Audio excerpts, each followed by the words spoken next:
चावला इधर दे उचित कार्रवाई करने जोर में लिख दे कार्रवाई करके एफआईआर दर्ज की बैठा यार 2 मिनट में टाइप कर देगा पैसे लेगा यार और क्या प्लानिंग तो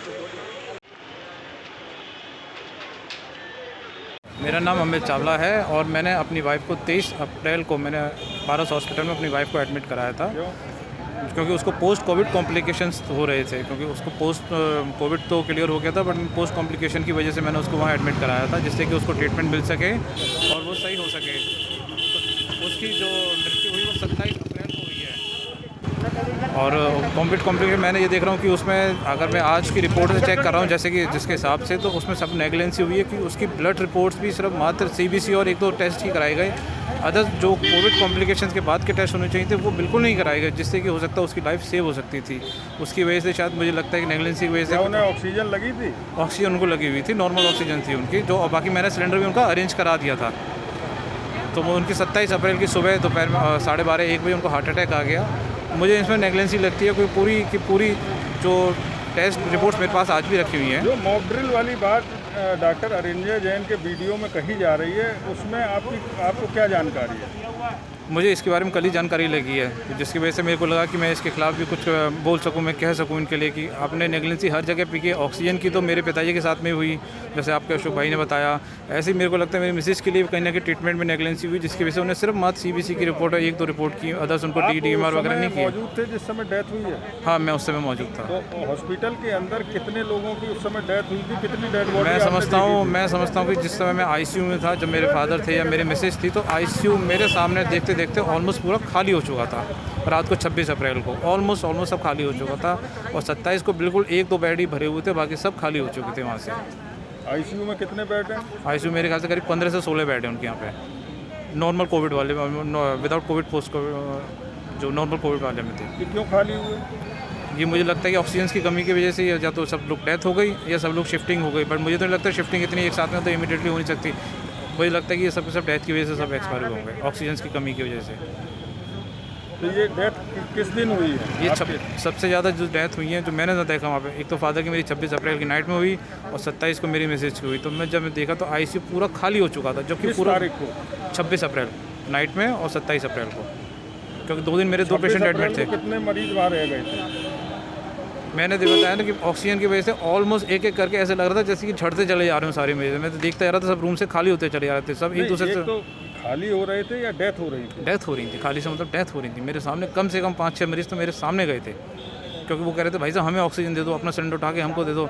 मैं सबके हाथ जोड़ा था, मैं किसी को ऑक्सीजन नहीं दे सकता, तो मेरी मिसेज को खुद ज़रूरत है अभी इस समय तो ऑक्सीजन की। बट अनफॉर्चुनेटली उसके साथ भी ऐसा हुआ कि एकदम उसको अटैक आया, वो मेरे सामने मेरे हाथ में उसने दम तोड़ दिया।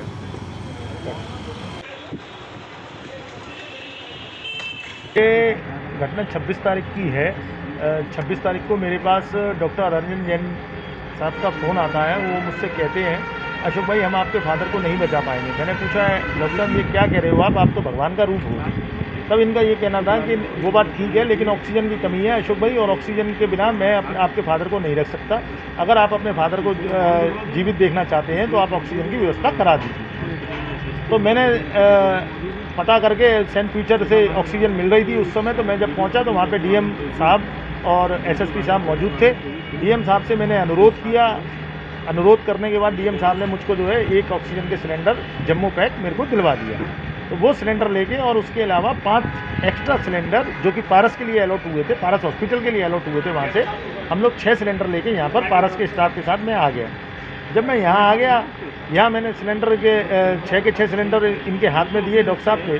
मैंने कहा डॉक्टर साहब ये सिलेंडर आपके पास आ गए हैं, अब तो मेरे फादर की जान बच जाएगी। बोले हाँ आप चिंता ना करें। बहुत मुश्किल 10 या 15 मिनट के बाद ही मेरे बेटे का फ़ोन मेरे पास आता है और मेरा बेटा मुझसे कहता है कि पापा आप जल्दी से जो है हॉस्पिटल आ जाइए कि दादू की हालत बहुत ज़्यादा सीरियस हो गई है। जब तक मैं यहाँ आया तो डॉक्टर साहब ने मेरे से 2 शब्द कहे कि I am sorry he is no more. तो मैंने ये कहा, मैंने डॉक्टर साहब ये बताइए इसका मतलब क्या हुआ? ये चीज़ तो आपने जब मुझसे कही सिलेंडर ला के दे दी, अगर आप मेरे को और बताते सिलेंडर मैं और देता। तो वेंटिलेटर पे 15 मिनट के अंदर जम्मू पैक ख़त्म हो जाना, ये इनका लॉजिक मुझे समझ में नहीं आया।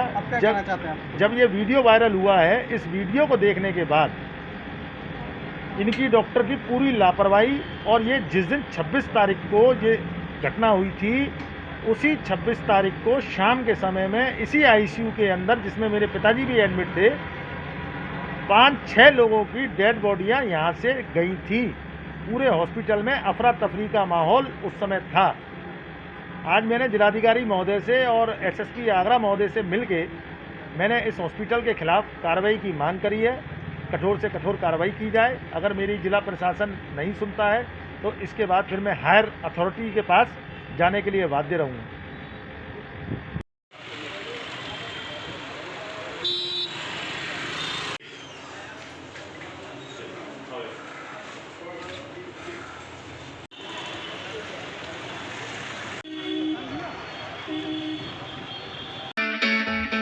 It's great to see you here. Thank you for watching our work.